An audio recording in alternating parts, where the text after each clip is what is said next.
Have you ever felt like you're walking on a tightrope when trying to make an important change in your business? Like where one wrong step could lead to a painful fall? Then you absolutely need to hear about what has become my new favorite book on leadership, bar none.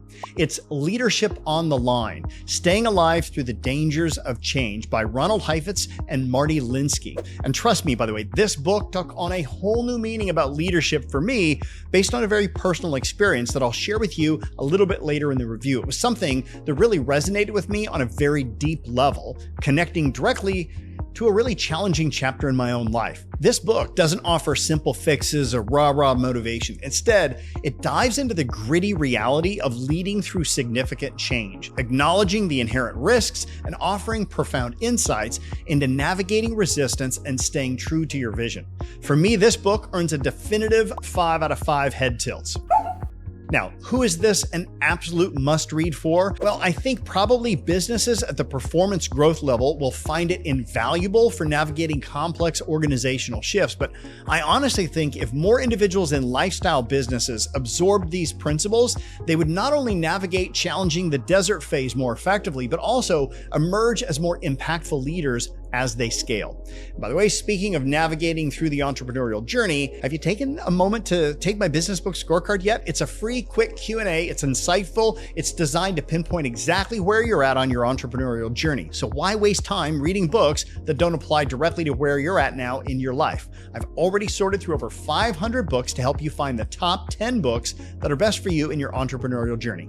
It's fast, it's free, and you'll find a link in the description of the video, so check it out. Now, the wisdom packed into Leadership on the Line will blow you away right from the gate. Here's a few quotes that resonated with me and offer a glimpse into its power, because all of these quotes came from chapter 1. It's dangerous to lead with only a change idea in mind. You need both a healthy respect for the values, competence, and history of people, as well as the changing environment to build the capacity to respond to new challenges and take advantage of new openings. To lead is to live dangerously, because when leadership counts, when you lead people through difficult change, you challenge what people hold dear, their daily habits, tools, loyalties, and ways of thinking, with nothing more to offer perhaps than a possibility. Moreover, leadership often means exceeding the authority that you're given to tackle the challenge at hand.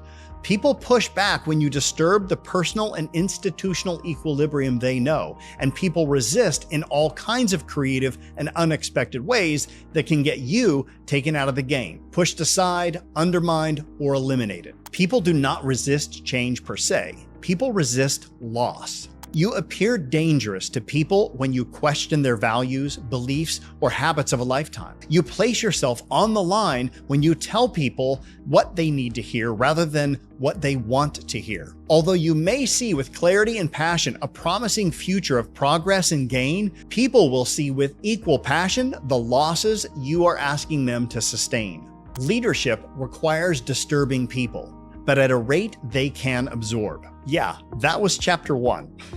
I mentioned at the beginning of this review that this book kind of touched me on a pretty deep level. When I ran for public office in 2019, I was honestly blindsided by the intensity of personal attacks and the outright lies that people manufactured to derail my campaign.